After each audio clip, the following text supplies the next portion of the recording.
first Sunday of Advent.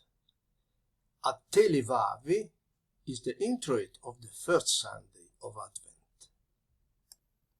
A te levavi animam meam, Deus meus, in te confido non erubescam, neque irrideant me inimici mei, etenim universi qui te expectant non confundentur.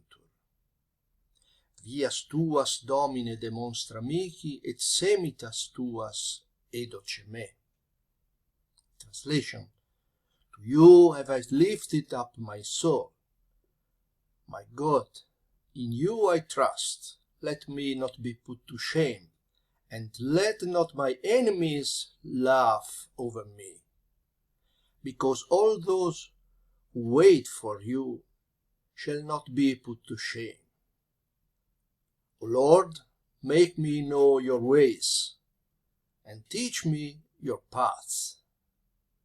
Psalm 24. A te levavi animam meam. This is the incipit of the Gregorian introit for the first Sunday of Advent, and therefore the incipit of the whole Graduale Romanum, the liturgical collection of proper chants of the Mass. The initial capital A, the first letter of the alphabet, is a sign of Christ as the Alpha, from which the long meditation provided by the Church takes its origin and upon which it continually converges through Gregorian chant over the entire liturgical year. The same is done in the antiphonal, in an equally non-coincidental way with the responsory Aspiciens Allonge, the piece that inaugurates the season of Advent for the musical repertoire of the Divine Office. It could be said that Gregorian chant is immediately preoccupied with pointing out the Christological value of its exegetical musical project. The first point of interest is provided by the selection of texts that make up the proprium of this first Mass of the liturgical year. The initial verses of Psalm 24, albeit with some significant variations, give shape not only to the introit but also to the gradual Universi qui te expectant and the offertory A te Domine levavi of the same Mass. This is proof completely evident here of a primary intention that anchors the ancient Gregorian repertoire: the capacity to make the same text resonate in different liturgical moments, and more precisely the firm decision to produce a vocal outcome resulting from a real and proper journey of Lectio Divina. This is in effect how the succession of the three liturgical musical moments cited above presents itself. At the opening of the celebration, the processional piece in the semi-ornate style typical of the introits develops precisely around the exegesis of the text with elementary neumatic figures of few sounds per syllable, amplifying the values over some important syllables, for example on the accent of animam in the course of the first phrase, while always keeping the pace moving smoothly overall. The piece as a whole presents itself as a great invocation. This character is summarized and given special emphasis at the beginning of the second line of text, where with a melodic line taken to the highest register of the entire piece is decisively emphasized the invocation Deus meus, which becomes an expressive fragment sealing the entire composition. But the Lectio Divina performed on this text by Gregorian chant is not exhausted in the introit. It continues and rises to a contemplative dimension above all in the gradual Universi after the first reading. The very text of the introit, in the perspective of Lectio Divina, is revisited, selected, and reduced to become more profoundly understood in all of its parts, while almost swept away in the semi-ornate style is crystallized by a style that responds to other liturgical musical demands.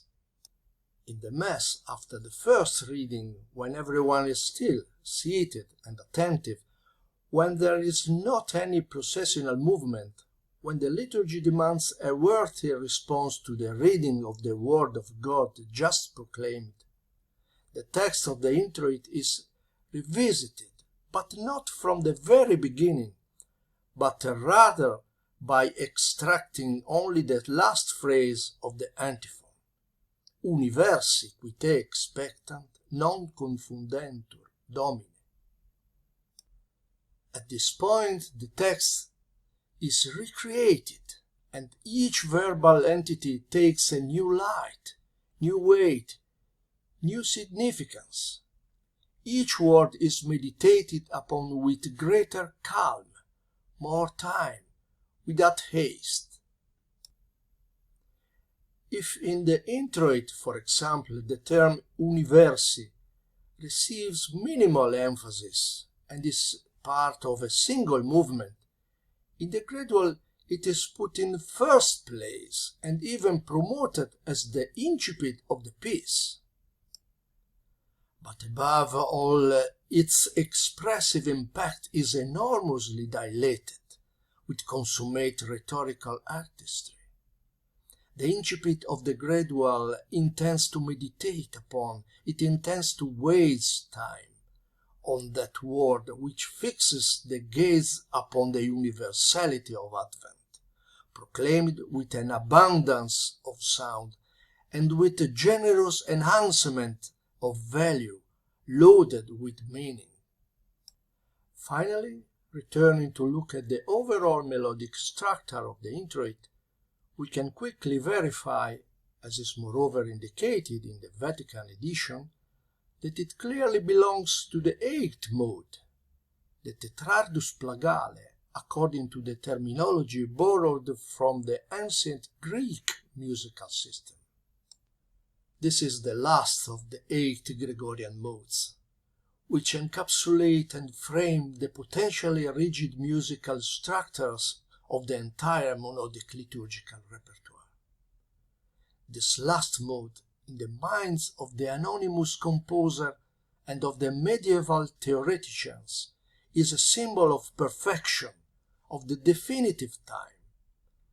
The 8th mode is often an explicit allusion to the 8th day, the beginning of the new creation.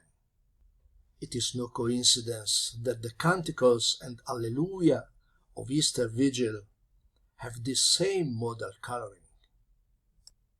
At the beginning of the liturgical year, Gregorian Chant glimpses the outlines of the entire mystery of Christ and expands the understanding of the season of Advent to the much broader commemoration of the Adventus Domini, an itinerary illuminated by the Paschal event that meditates upon the mystery of birth of Jesus, and much as it does upon the anticipation of his final coming.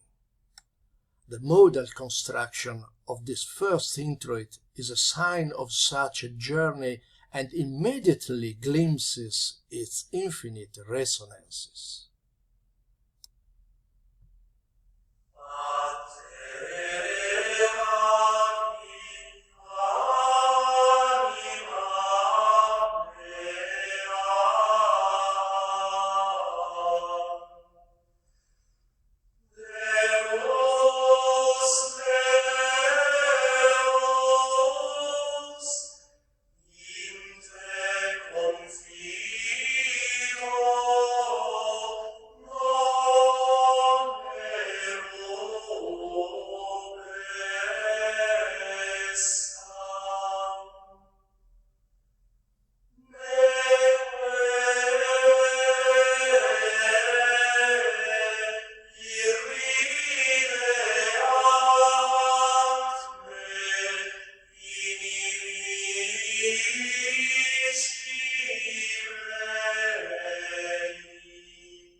exterminos tuas